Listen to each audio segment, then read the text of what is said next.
Olá pessoal, hoje a gente vai falar um pouco sobre a estética. A gente já está um pouco acostumado, familiarizado com este termo, porque a gente sempre ouve falar sobre clínica de estética, tratamento estético. Muitas vezes as pessoas procuram esse tratamento para ficar um pouco mais bonito. Às vezes não consegue, mas tenta. Então, quando a gente fala de estética na filosofia, a gente fala sobre o estudo da beleza. E mais profundamente, a gente pode falar também sobre o estudo da bondade, porque os termos na antiguidade não se distinguia facilmente. O termo bom do termo belo não era tão definido como nós temos hoje.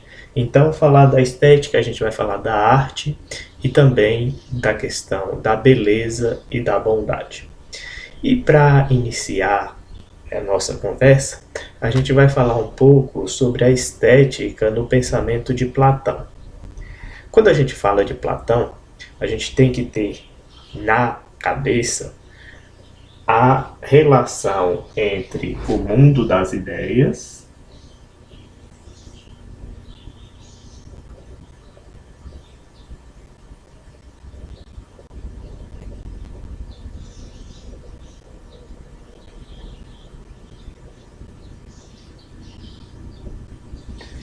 e o mundo físico, o mundo das coisas criadas. Aqui tem árvores e outras coisas, cachoeiras e pessoas, enfim. Tudo isso que tem no nosso mundo físico está no mundo físico para Platão. Ora, para Platão, para todas as coisas físicas que nós temos neste mundo, existe uma ideia perfeita no mundo das ideias. Como assim? Imaginemos um celular. É um exemplo que eu gosto de usar porque o meu celular ele trava muito. Então, para Platão, o celular que eu tenho aqui no mundo físico, existe uma ideia perfeita de celular no mundo das ideias. Esse celular meu é imperfeito, porque ele é uma cópia desta ideia de celular. Esta ideia de celular é uma ideia de um celular que não trava, que roda qualquer jogo. É um celular perfeito, um celular que todos nós gostaríamos de ter. Uma resolução de uma câmera melhor que a do olho humano. Então, seria um celular perfeito. E esta ideia de celular perfeito é representada por este celular imperfeito que é o meu, que não presta.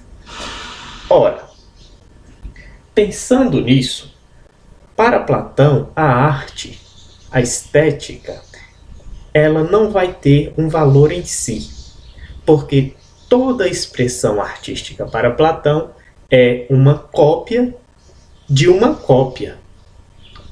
Por exemplo, existe uma cachoeira na minha fazenda. Pensemos que no meu mundo das ideias, eu tenho uma fazenda e nessa fazenda tem uma cachoeira. Esta cachoeira já é uma cópia da cachoeira perfeita que tem no mundo das ideias. Ora, se um artista desenha esta cachoeira, por mais perfeito que ele faça o seu desenho, vai ser uma cópia da cachoeira. E a cachoeira, por sua vez, já é uma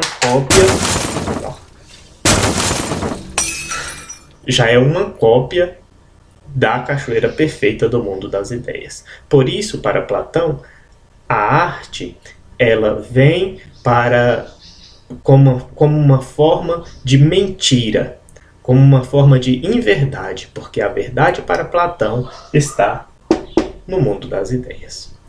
E aqui já vai uma deixa, uma dica, para um spoiler, como a gente fala hoje, né?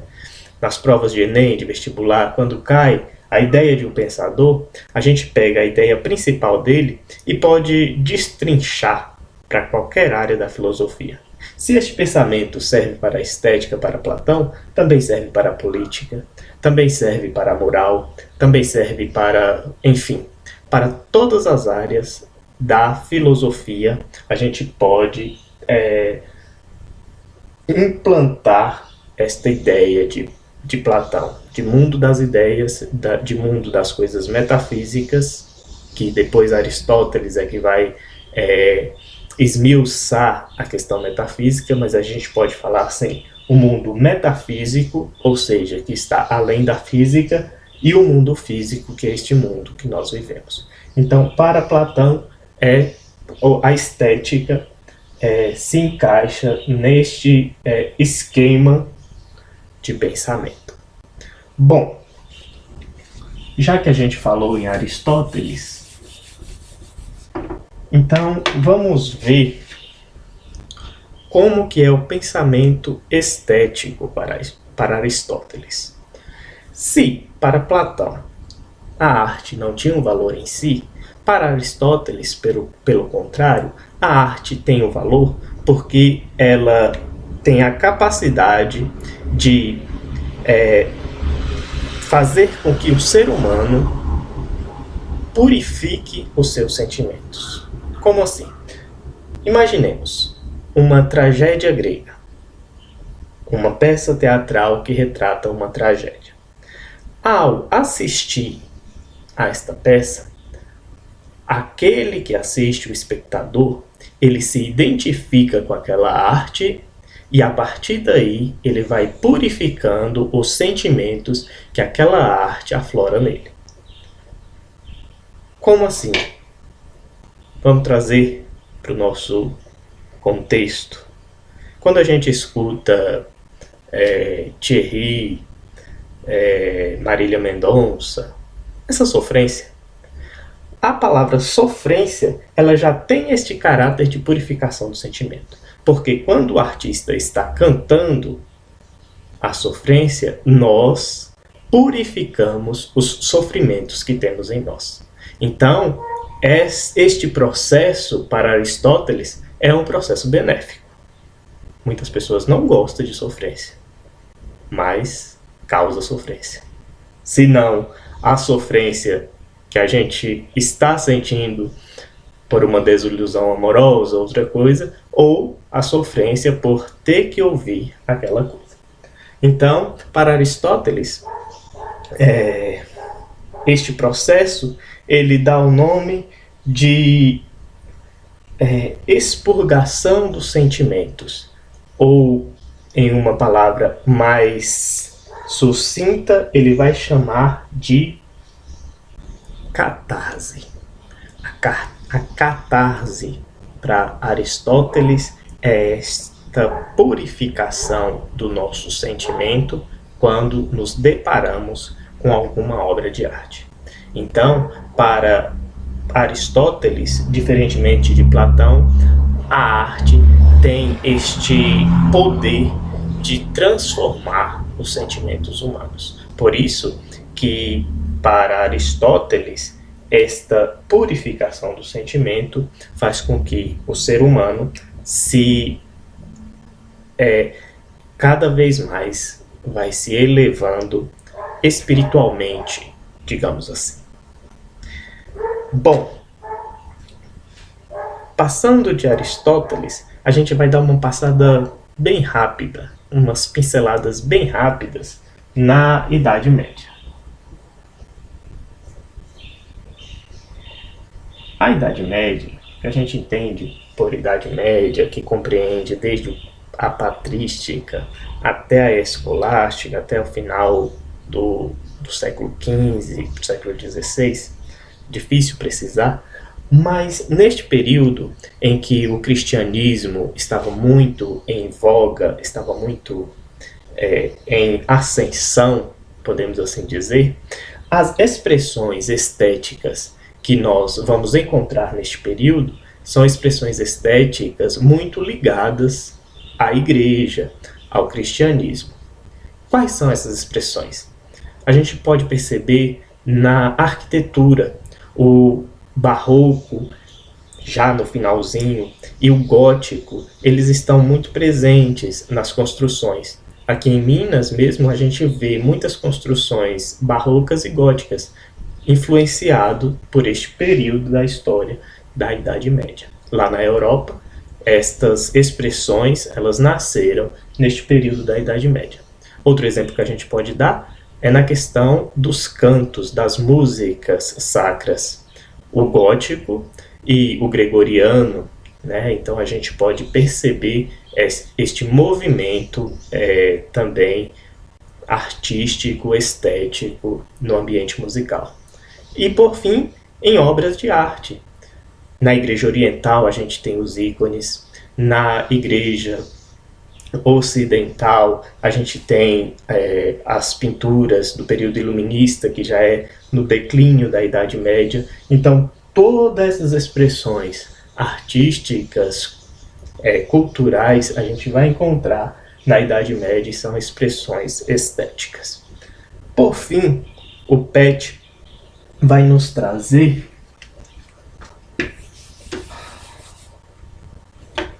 o pensamento de Kant.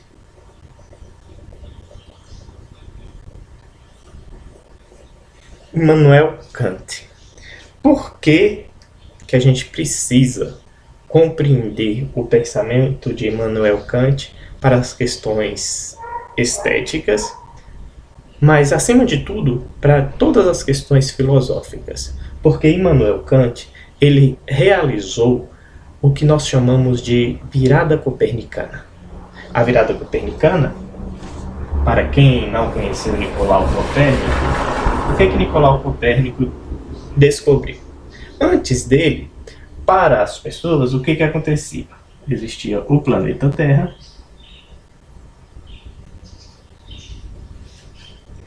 e o Sol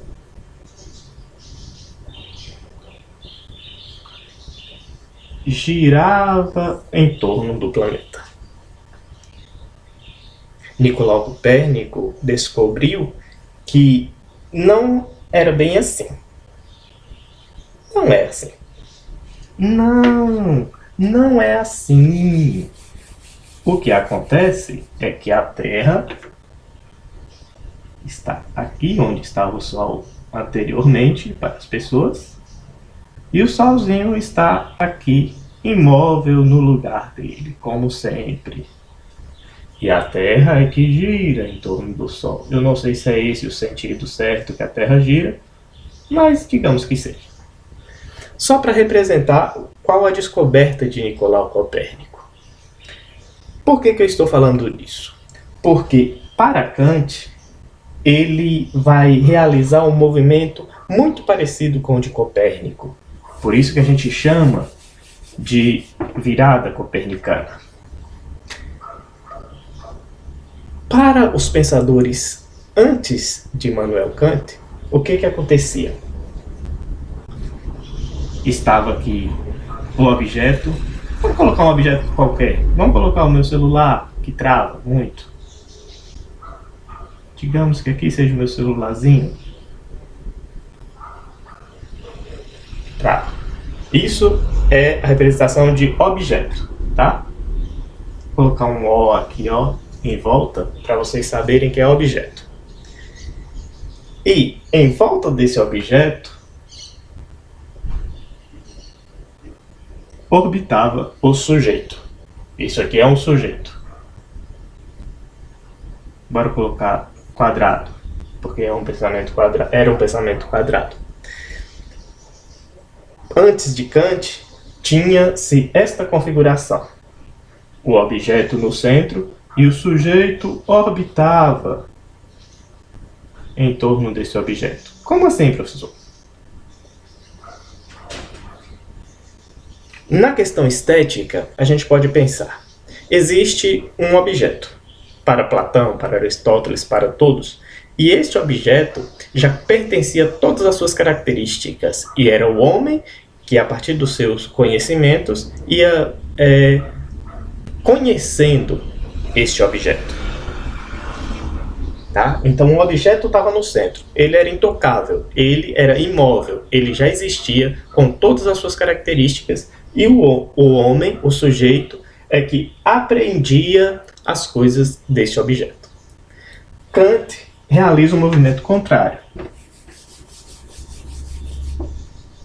Para Kant, quem está no centro é o sujeito com suas percepções, com seus sentidos, com seus órgãos do sentido. E a partir dos seus órgãos do sentido, o sujeito é que ele vai apreender coisas sobre o objeto. Então, nesse sentido, o objeto ele existe a partir das percepções do sujeito. Aqui não é mais um sujeito quadrado. Então não vamos colocar nada no sujeito. Por que que este pensamento é importante?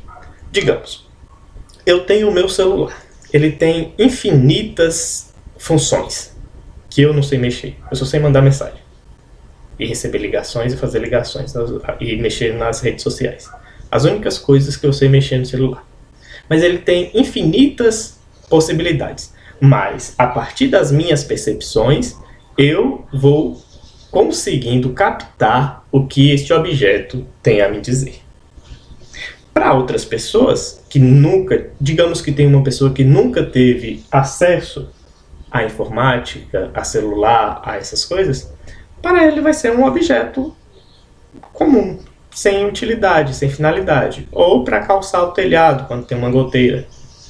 Então, para Immanuel Kant, quem está no centro da reflexão é o sujeito. E o sujeito vai captar estas coisas a partir das suas percepções. Então, nós podemos dizer que antes de Kant, a linguagem era objetiva, era o objeto que estava no centro.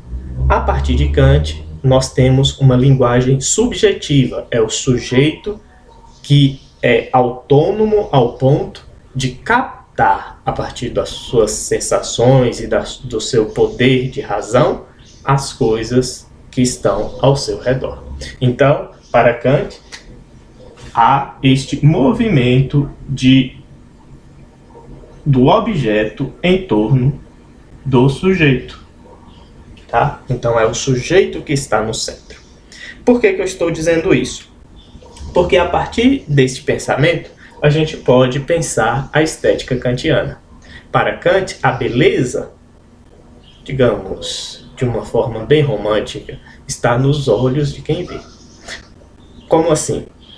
O que eu acho belo, para outra pessoa pode não ser. O que eu acho bom, para outra pessoa não pode não ser. Essa questão da beleza a partir das percepções do sujeito. Para Kant também, nós temos dois termos muito significativos na questão da estética, que é o belo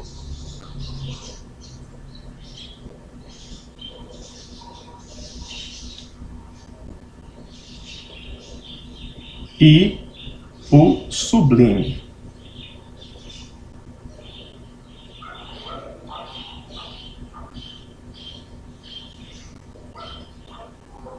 Qual a diferença entre um e outro, professor? A diferença está que o belo é aquilo que causa prazer ao ser humano, que causa encantamento, que causa uma sensação prazerosa na pessoa. Já o sublime, o que é sublime, causa espanto, causa temor, causa medo às vezes, por conta de sua grandiosidade e da percepção do ser humano de sua pequenez diante de tal situação. Imaginemos a cachoeira que a gente comentou, a cachoeira lá da minha fazenda. A cachoeira, ao mesmo tempo que ela é bela, ela é sublime. Por quê? Porque a beleza da cachoeira está quando eu chego e contemplo aquela cachoeira e fico horas e horas observando aquela água caindo. A gente pode até fazer elucubrações, se aquela água que está... Elucubrações heraclitianas, se aquelas mesmas águas vão passar de novo por ali, enfim. A gente pode contemplar a beleza daquela cachoeira. No entanto, a cachoeira ao mesmo tempo é sublime, porque dependendo da cachoeira, eu vou ter medo de entrar na cachoeira, porque ela é tão grandiosa que eu posso me afogar. Ela é tão grandiosa que eu posso estar ali às margens da cachoeira, vir uma tromba d'água e acabar me levando lá para o Rio São Francisco. Então, isto é que é sublime, a minha pequenez diante da grandiosidade que é aquele fenômeno.